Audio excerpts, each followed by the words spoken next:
Good morning. Welcome to the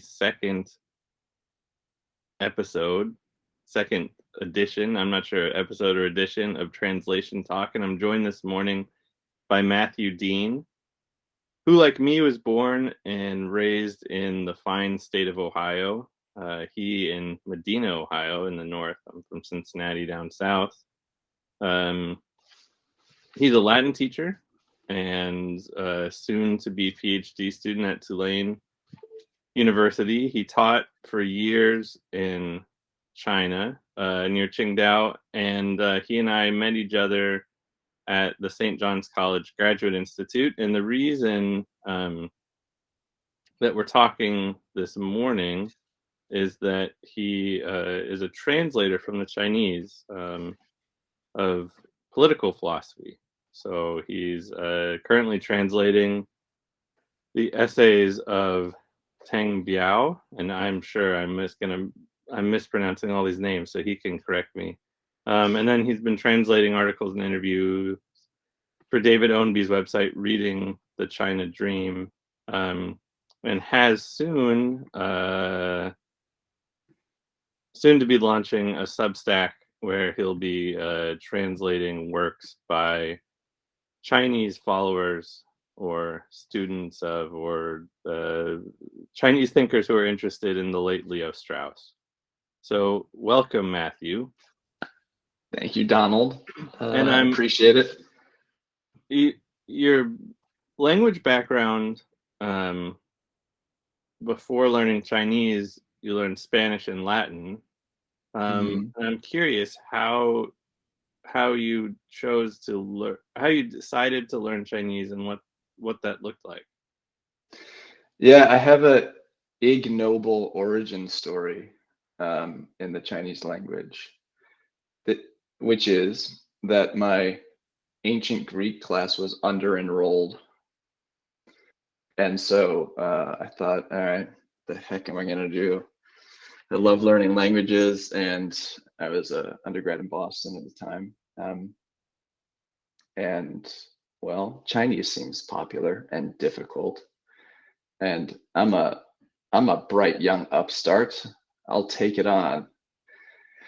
And so that's my ignoble origin story, but maybe a more noble one is that I was also interested in philosophy, and Eastern philosophy was on my radar. And I thought maybe since my entry into Western philosophy was largely through my high school studies of Latin and then college studies of Greek, maybe the correct entry into Eastern philosophy will be through its language. So yeah, that's sort of how I got into it. And then I studied it for a couple of years in college. And I was right, it was very, very difficult. Very difficult to master. So yeah. And then how did you moved to China for a few years. What was how did your experience of the language change? It was as though I had not studied the language at all, which is a common complaint. I think someone told me once, it's like the jury's still out whether language classes help with acquisition. Like it seems it's something like 50-50. Like and you know this once you go to a foreign country, you're like, wait a minute, maybe it's almost as if I hadn't said anything at all. So, going to China, it's not as though you can sort of pop down to the corner store and get by with your bad Spanish, whatever. Teléfono is telephone. The sort of shared words between the two languages aren't there. So every walk to the corner store is filled with this dread of like, God, do I have my words right? Do I have the vocab? Yeah, perhaps whatever Francophone learners or something don't quite have. So Yeah, but in China, I learned to love love the suffering of language learning, which one must love uh, to persist in it. Um, I would do things like, work myself up to get a haircut, you know, and go in, just be willingly be a problem for everyone. It's like, okay, everyone, I'm here now. I'm going to open my dictionary, and we're going to get through this. So that was great. It was formative and lovely, and you know, uh, these poor barbers were very, very, very polite and kind and good about it. So um, I was told by a friend the other day one experience. He's now doing a sonology program in Germany, and he related an experience that I totally don't remember. But as I had in the third, I guess, year I was in China, um, he was like, "Oh, I want to go on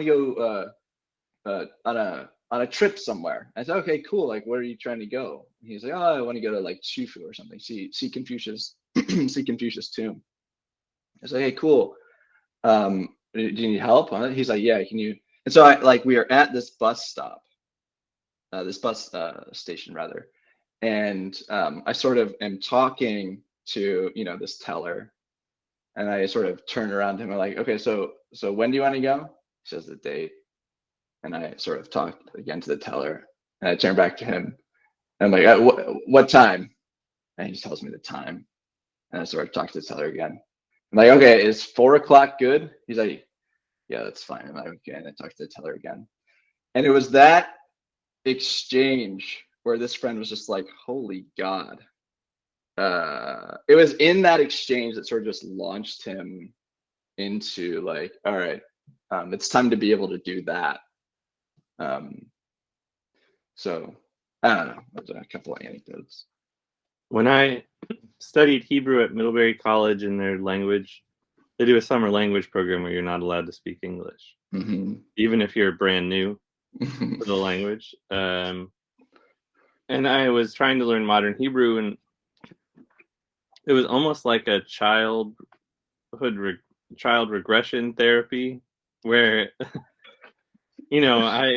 so your ability to speak is so rudimentary that it'd be tempting to have a conversation with someone and be like, "It is not raining."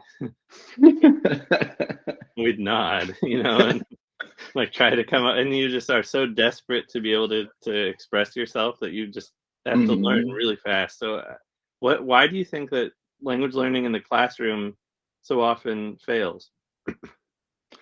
Because math is next or something. Because, oh man, I had a terrible morning. Or because, man, you hear that out in the hallway? Because it's not a world. I mean, a language teacher, and you see profoundly amazing, lovely. I'm sure you've encountered amazing language teachers who really excel. And I admire for their world making, so to speak, their ability to just like, and this is precisely what you just said. This is what Middlebury excels in. Just no, there's no math next. This is the whole thing right here. And whatever's going on in the hallway, it's in the target language. So I did a couple of these things. I mean, obviously China was one large experiment in that. Although I did some more targeted versions of this in the Latin language, where I would go to these events in West Virginia called rusticaciones, or what would we call that in English? Getting rustic. And it's just, a bunch of Latin dweebs who spend a week in a Of which you are mansion. one. of which I am one, who just spent a week in Charlestown, West Virginia, in this giant mansion, um, speaking Latin for a week straight. Um, and you're right, you wake up in the morning, people ask you, how'd you sleep last night in Latin? You're like, God, I didn't even have coffee yet. How do I, and then you're just capable of like a bene or a male, and then you just sort of proceed to your coffee. um, but yeah, that child regression therapy analogy is a good one. And you also learn to love, you also learn to appreciate, once again, the simple sentence. um, and the slapstick becomes important again, because you can't tell complex jokes or something. So like, in these Risticatio events, like doing plays about, fun Plowtine plays about mixed identities, and so and so sleeping with so and so's wife, and then just having very clear dramatic roles, and playing around with them it's great. It's always shocking in Plautus how many of the jokes are about crucifying slaves. Yes, yeah. And yeah, just like making fun of slaves generally. Mm-hmm. Right. So you and I both share a love of the writer Helen DeWitt. Oh yes. And she has a lot of interesting things to say about language acquisition Mhm. and language learning. And something she talks about is how it makes no sense to have a tepid approach to a language. Mhm. You have to dive all the way in. If you want to learn French, you should read Proust, that kind of thing. Mm-hmm. And Yeah. so your history with Chinese is not particularly long. And so it's amazing to me how quickly you've moved from learning the language at all and learning it almost on a whim to translating political philosophy. And so maybe you could introduce a little bit to us who you are translating Sure. and what led you to them, uh, and then Mm-hmm. we'll talk a little bit about the language difficulties that those writers pose. But first, could you just introduce us to the sort of Chinese political philosophy that you've been translating? Yeah. So I when I was living in China, um, before I came to St. John's, I came across the work of a, I guess, Johnny Friendly, Chinese professor named Gan Yang. His last name is Gan, and he had given a talk at St. John's, this college to which I was soon to go to matriculate, and I was like, who the heck is this Chinese guy giving a talk at St. John's? What the heck is he talking about? And so I watched like this whole lecture of him, like, well, I'm introducing into China basically the St. John's model of the program, right? So reading the great books, classics from Homer to Carl Jung. And I'm going to do it in China, and I'm going to require students to master both the Western canon and the Eastern canon. And they will be required to study classical Chinese, ancient Greek, and Latin. And I was just like, this guy is a madman. I have to know everything about him. And so from that lecture, I like furiously sort of scoured the Qingdao bookstores and Qingdao library for this guy's work, and it was just like this sheer like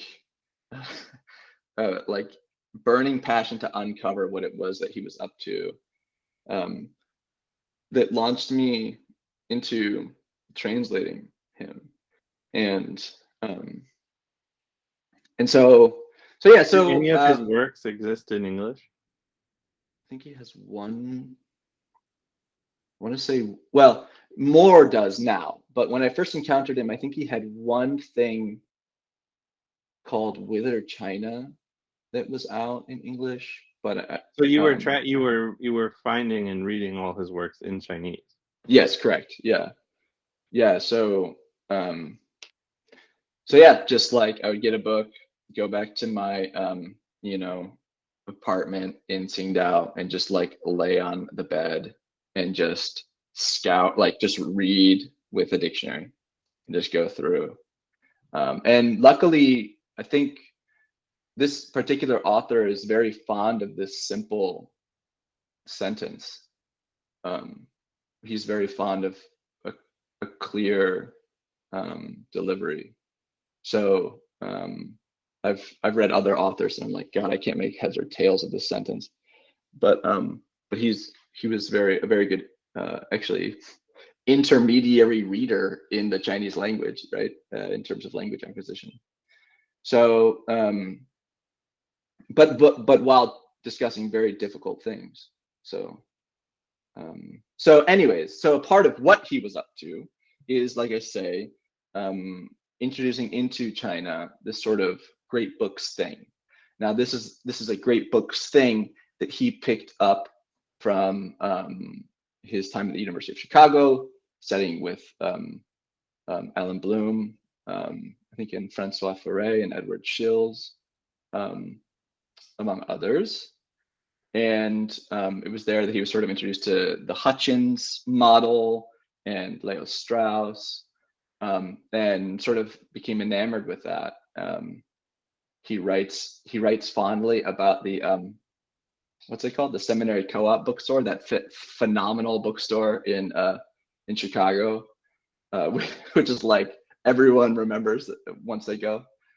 And so he came back to China and wanted to introduce to Chinese students like this approach that we got a heavy dose of at St. John's, of the seminar style, discussion based reading of great works.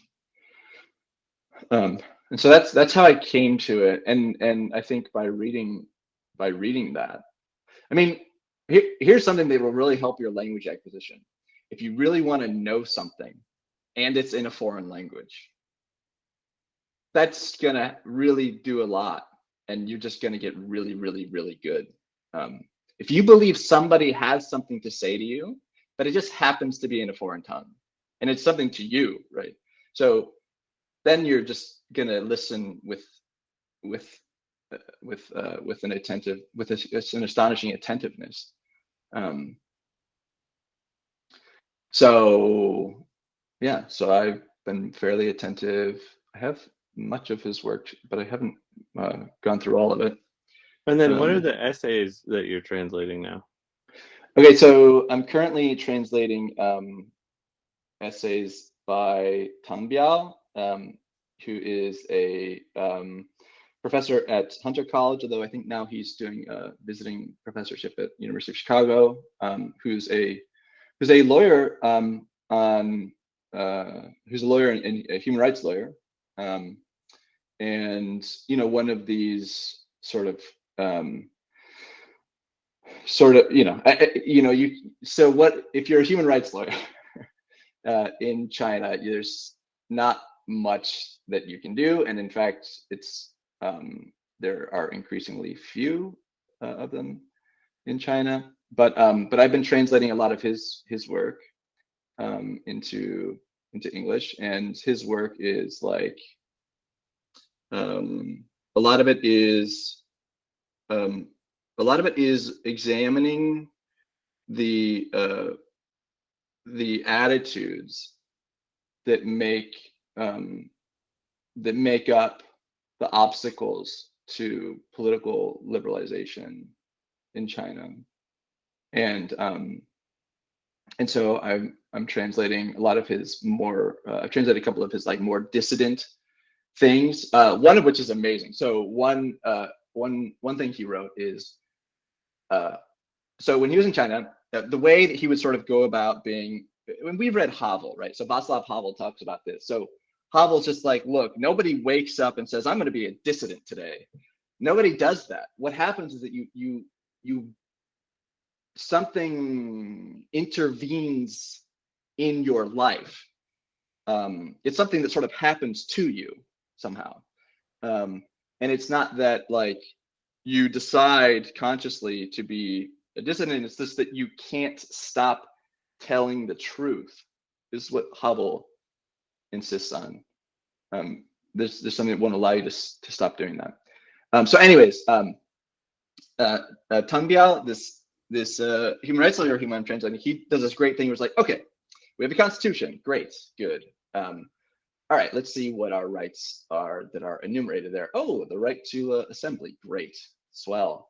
All right, so what's the procedure for starting to do like a protest in Beijing? Oh, there are procedures, great. So let's go through all the proper paperwork. He sends in like all this, all the jumps through all the hoops with the Beijing Public Security Bureau, and documents the responses to that, which of course are all like, it's a total shutdown, right, of the program. It's like, yeah, sorry, you actually, can't do it for these like totally insane reasons, and but thank you. And then of course being harassed by these people, the Public Security Bureau and so on. But anyways, his approach is so good when he was in China, because it was just like, look, let's take the Constitution seriously for a minute, and let's see where that gets us. And meanwhile, he knows that it's not actually a real right constitution. Yeah. He's calling the bluff. Right, exactly. So he just does this lovely job of calling the bluff, and it's effective because it's like innocent enough. It's not like saboteur work or something.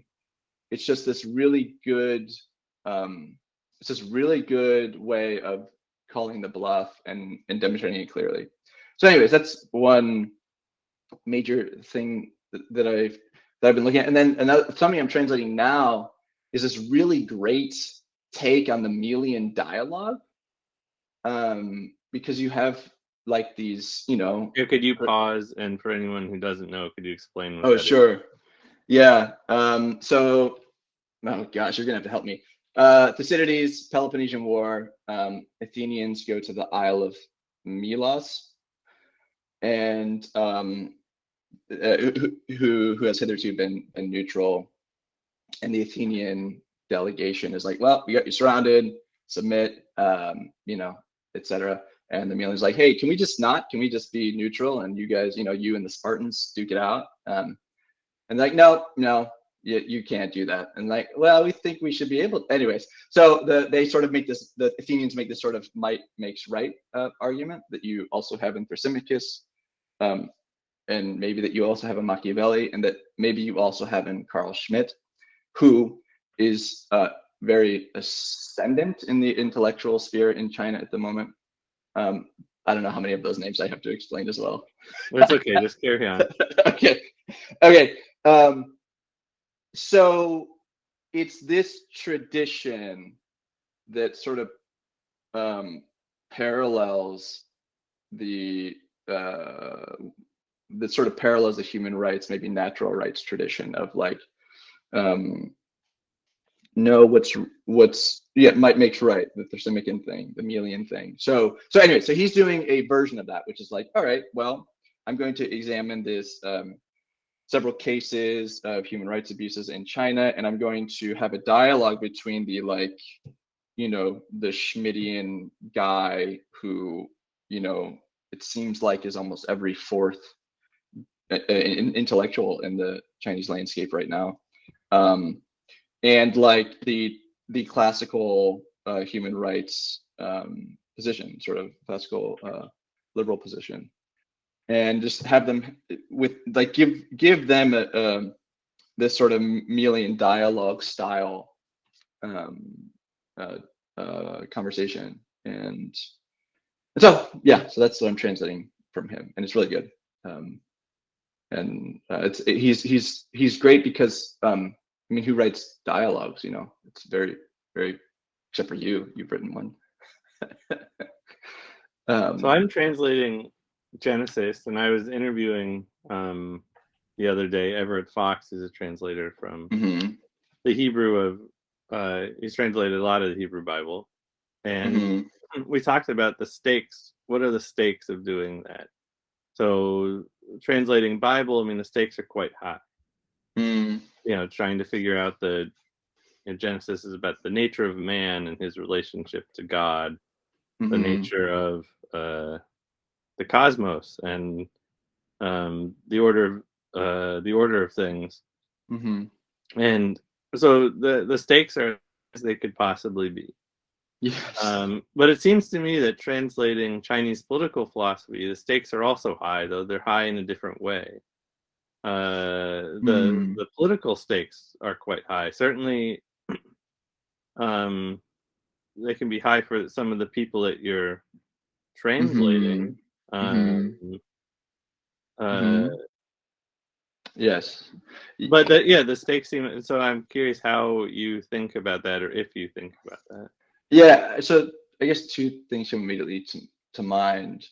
I was at a dinner with Tang Biao once, and we were chatting with some of his friends.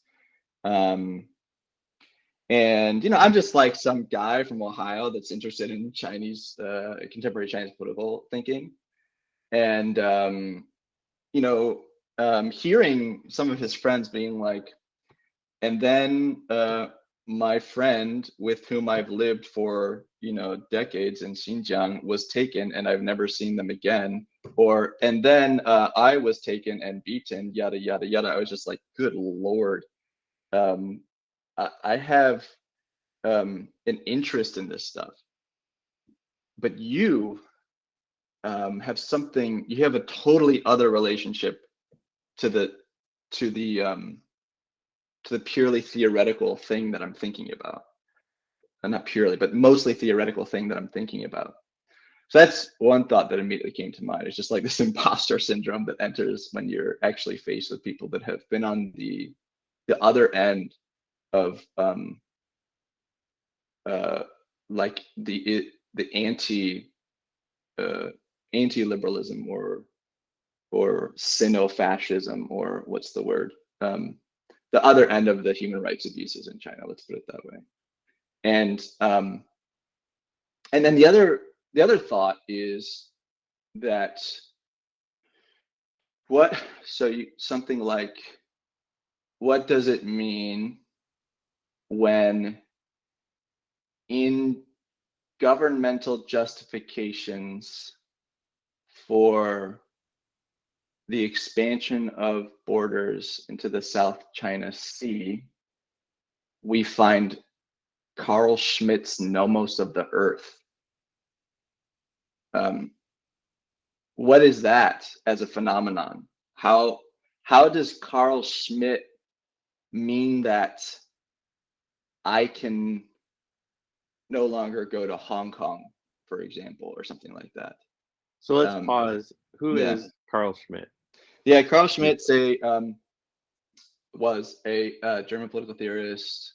Is active up through the 70s, but sort of most famous for his early 20th century writings on the concept of the political and political theology.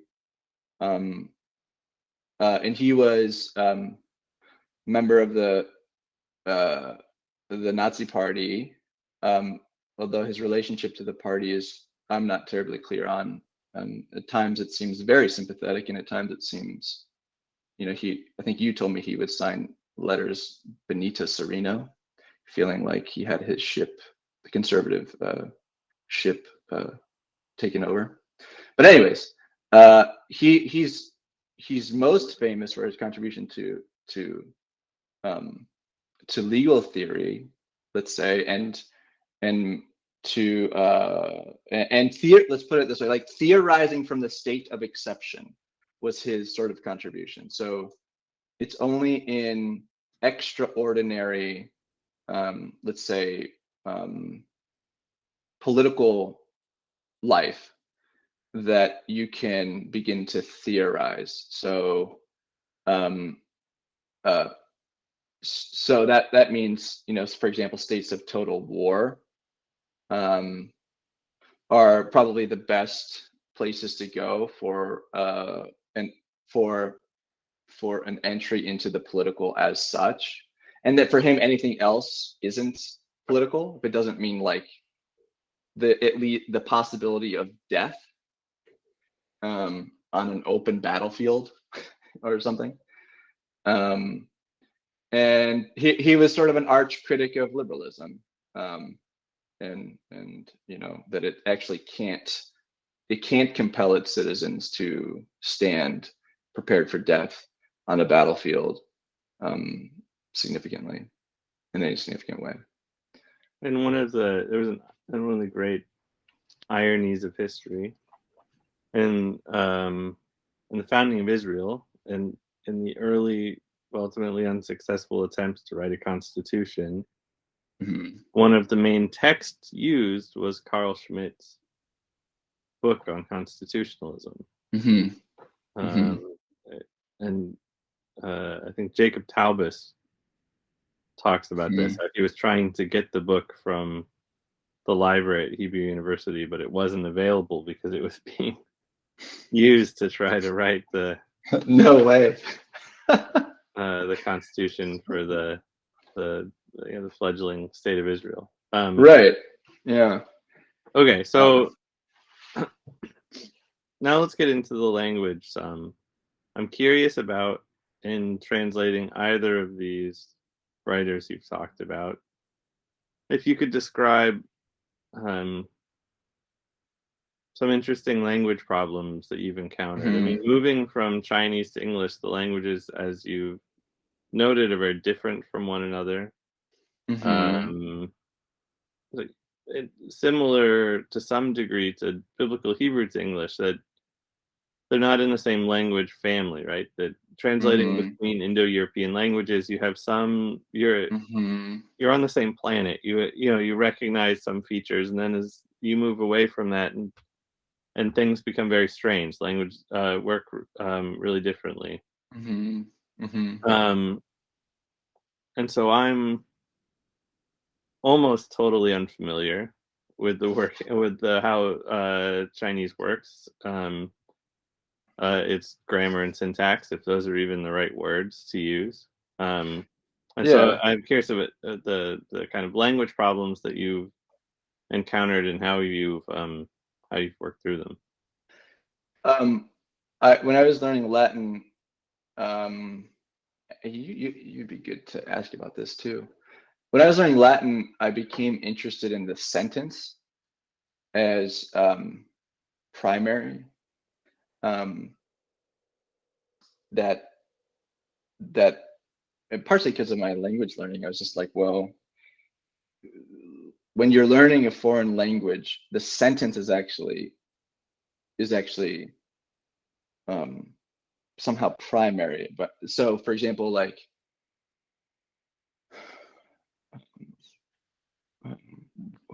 where's the bathroom? When I say where's the bathroom, that's one thing. I don't think, okay, where it is, and right. I don't go through it like that. That's often the way that translators and translation, especially the dismal world of classics translation, will often wish you to go. They'll wish you to look at whatever morphemes and things like that. But anyways, so that approach is just carried into my Chinese work. I'll often suffer from like, the typical, okay, you clearly translated this with a lexicon and clearly hewed far too close to each character, and you're not willing to give yourself over to this sentence. And that's Does the probably, idea of a sentence mean the same thing in Chinese as it does in English? yeah, I believe it. I believe, It's something but in yeah. classical languages, if you look at Hmm. how ancient Greek and Latin were actually written Hmm.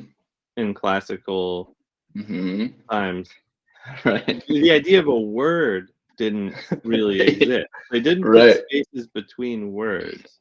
Hmm. And that by the Hmm. time we look at them now, they've been gussied up by Hmm. Byzantine editors and Hmm. so on to, we have these nice spaces between words. Every other word isn't Hmm. abbreviated. If you look at actual Latin inscriptions, it's basically all acronyms and abbreviations, and there are no spaces between anything. And, anyway, so the idea of a word or a sentence to me, we Yeah. we not modernized, because all of that happens in the manuscripts well centuries and centuries before anything we could call modern. But anyway, I'm curious in Chinese that what Well, like what's a complete? the Yeah. concepts like word or Hmm. sentence in Hmm. a character-based language. I'm curious if those have the same, if all the connotations we have for those in English, if it makes sense to carry those over, or if they mean something different. There's something wrong. There's that great Zucker Candle book, The Sense of Music. If I say the cat in the, somehow I've ended incorrectly. Somehow we feel that, well, wait, where's the cat? Somehow we know I haven't arrived at the completion. So I guess by sentence, that's what a sentence is. After finishing the soul, it. Wow, I'm already messing it up, aren't I? Because I was gonna say the heart is somehow at rest, but clearly sentences can mess you up too. Um, uh, but there's a form. I'm gonna go for it. There's some form of completion at the end of a sentence. So in a sentencia, right? It's also where we get the word for a judge to sentence. It's like it's a full thing. It's an opinion. It's something to do with your heart. Something to do with something about the passions in your heart. It's like one of the passions in your heart is a sentence. Um, so I don't know. I guess what I'm getting at is that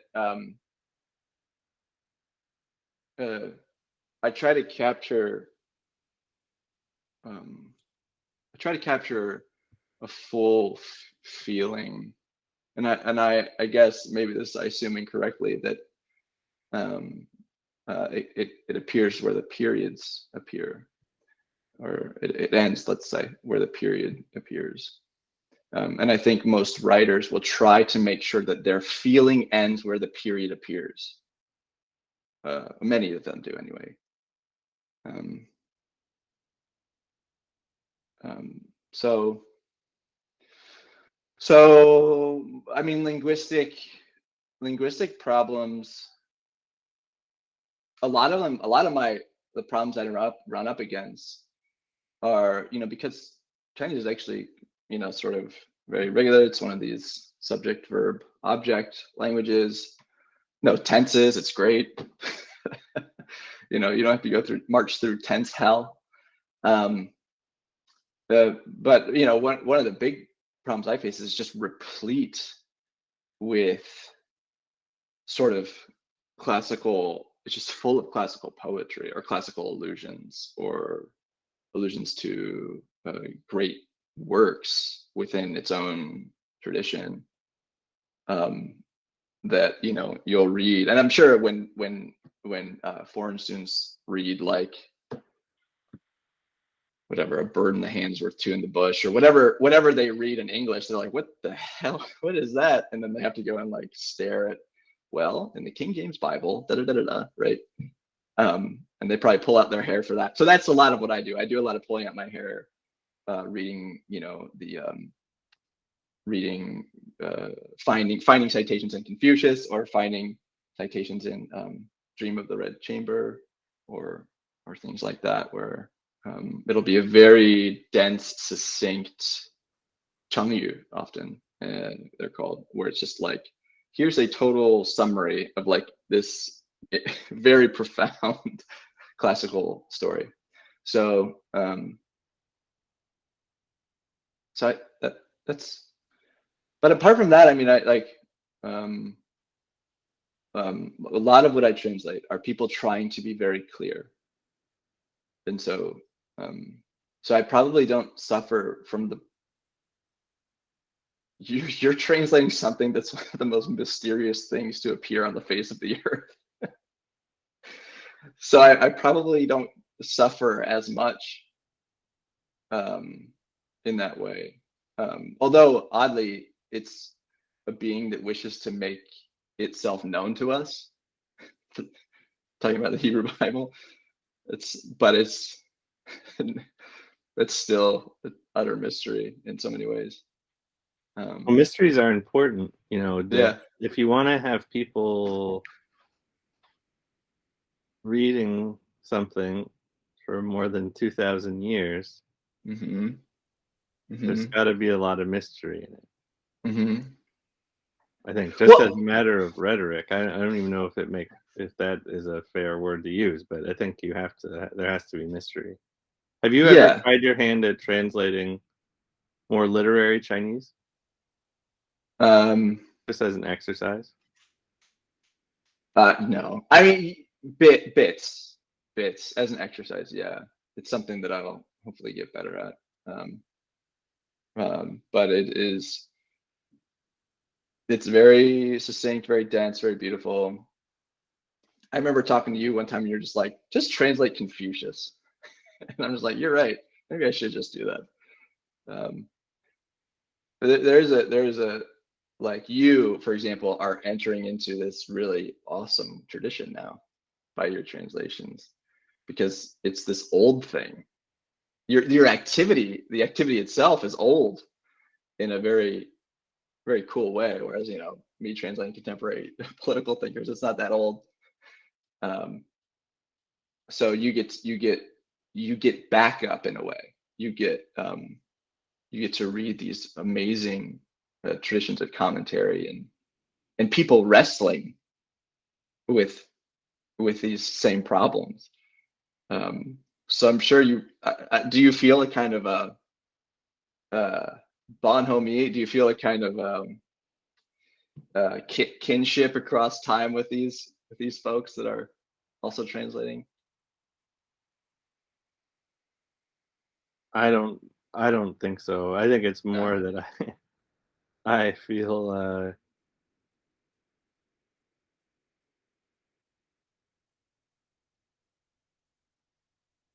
feel pitiful next to them. I don't know. I mean, I feel a lot of gratitude that that they've already thought of everything, and like I had this experience reading St. Paul's Epistle to the Romans and we read it at St. John's and read it elsewhere, and it occurred to me in reading it that so much of the epistle is a commentary on Genesis. I really think that's true. And I think it makes the epistle a lot clearer when you figure that out. And then I was delighted years later to read St. Athanasius's On the Incarnation, and discover that he says the exact same thing, which is such a relief. Novel ideas tend to be bad. It's good. It's always a relief when you discover that your ideas are not novel. Right, especially when you discover them in a saint. Yeah, exactly. Saint Athanasius. Okay, now then my idea is it's okay. It's not just it's not something I'm imputing into the text. If Saint Athanasius saw it too, then okay, I can. It's all right. So, it's interesting you say that you're translating outside of a tradition. I mean, there is a tradition of English translations of Chinese. I mean, Yeah, sure. an interesting tradition of American sinologists. Yeah. Yeah, I there don't know if are. you see yourself in that tradition. I mean, all American traditions are relatively are young, but there is an Yeah. interesting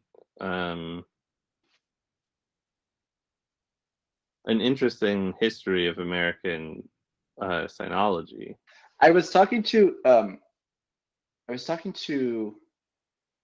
a translator named David Schiller, whom I believe to have completed the greatest translation of Confucius in 2011, and nobody noticed.